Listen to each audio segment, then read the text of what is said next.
家仲有乜親戚啊？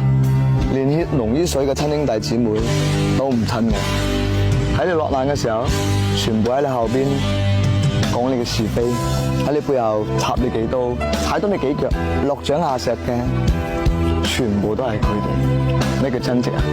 而家有錢咪有親戚咯，你有錢你有用，三姑六婆連隔離村隻狗都要上門認親認戚。冇錢冇用，你再多嘅親戚都冇一個人識你，冇人睇你，眼尾都唔會受你一下。落魄一次，你仆街一次，你就知道滋味㗎啦。當你窮嘅時候，連你父母都睇唔起你，你唔好話親戚啦。